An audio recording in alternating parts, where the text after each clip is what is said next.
Hello, welcome back to our Angular API tutorial. This time we're going to do step 5, add navigation. Once we add navigation, our application will look like this, where we have a dashboard and a heroes component here. Now in the past, previous to this step in the application, when you picked one of the heroes, then a child component of the heroes, the details component would show up underneath the menu. Now this component, the heroes details, has been liberated as a child component of heroes and is an independent component here. You can see shows up here. That is, there's a link to this component, a navigation link from this component to these components here. Also the dashboard, which uses the same component then with the top 4 heroes.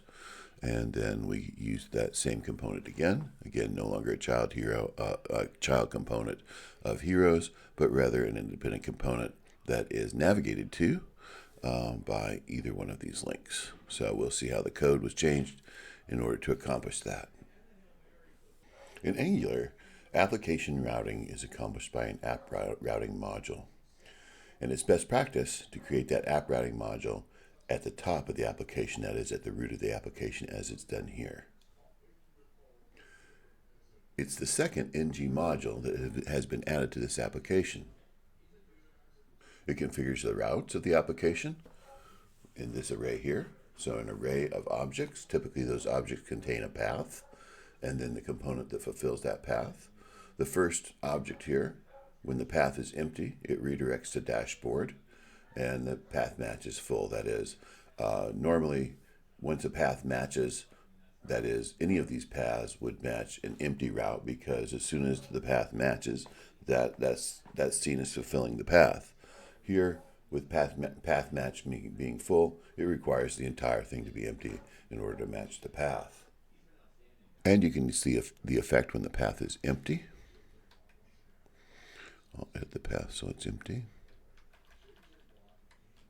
The redirection comes to dashboard. So that's nice because the user can see what happened there in the URL. That is, it doesn't stay empty and just go to dashboard. It's redirected to dashboard, so it comes around here, and then it brings up the component for the dashboard here, this view here. Then when the detail is brought up, the detail has an ID component that's a variable, and it brings up the heroes detail component. Let's click on one of the dashboard items here, and you can see how that URL is formed, detail 12, and then the ID is pasted onto the end here, and then it's navigated to that particular ID. The fourth path is the heroes path that comes up here. That's our familiar menu that was first developed here. This import statement then registers the roots at the root where this component is declared. Again, best practice at Angular. You'll see it over and over again. Router modules for roots. This is where the roots get registered in the Angular router module, and then we export the router module, this, with the routes already registered in it. Then our initial ng module, remember the ng module for the application itself, app.module, imports the routing module, making it available to the rest of the application. It's been initialized, the routes are known, and now it's available to the rest of the application via app module. Let's take a look at the dashboard view and its implementation. It's a normal Angular component here. Take a look at the HTML. So we see here top heroes, the H2 element here. And then we see a div with a class heroes menu that allows this to be styled.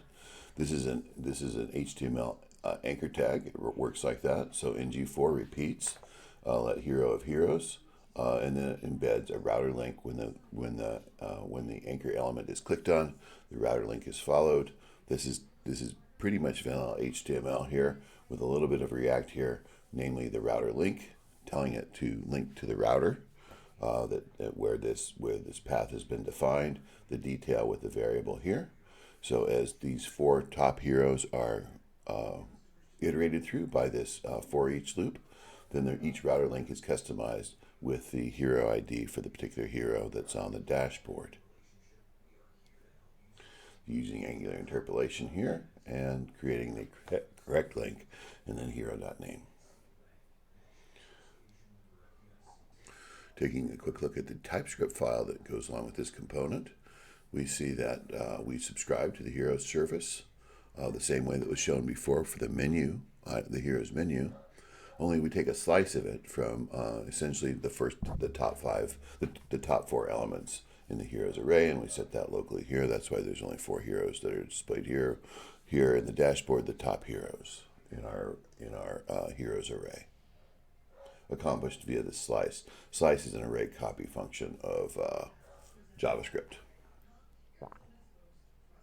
The heroes service is injected in this component as it was done for the list of heroes as well. So it's sharing that object that provides the heroes list. So Angular has created one object that's then injected into all the components that need the hero service. And as we've seen, getHeroes is an asynchronous observer, so we subscribe to the method. Whenever it's satisfied, this callback is performed and the heroes array is initialized. Taking away the CSS here momentarily, we see these are not now styled like normal anchor links. Still working, of course, but not styled like buttons. So that's what the CSS does. Thankfully putting it back. And we have our normal look back. If you're making your study of Angular, by the way, without studying first CSS and HTML, it's going to be a barrier for you. So you need to make sure you get your HTML and CSS at least somewhat up to speed as you're studying Angular. Next, we'll take a look at the Heroes detail component and see how it has changed. Remember, it used to be a child component of the Heroes component, and now it's on its own as a standalone component. So let's take a look here. So its constructor has had 3 new injectables added to it: an activated route, which contains route information of the basically how you got here, and the location service, which provides ability to interact with the browser. So when this component is first initialized, ng-on-init is called, and it calls this .hero. Then in turn, it uses the route information from the activated route here, private data member, activated route, the snapshot param mat, get the ID. What's the ID that routed this this component in here? And then we see the location service used to get back to the location. For example, if I'm at the dashboard and I go to Magenta or Magneta and I go back to the dashboard. But if on the Heroes menu, I click on Bombasto and I hit go back, I go back to the Heroes menu. That's accomplished via the location object that's passed into this constructor. So there's 2 things necessary here: the route, that is how I got here, and how do I get back with the location. The hero service is still injected, of course, in order to be able to call getHero in order to get the getHero ID to get the specific hero information that's been clicked on. Now we have basically forward and backward routing. Finally, let's take a look at the root HTML, app component.html, and we find router outlet. So router outlet is the directive that tells it where to put the output of the router. So router outlet goes right underneath the dashboard and right here. And so that's the router outlet. That's all for now. Thank you.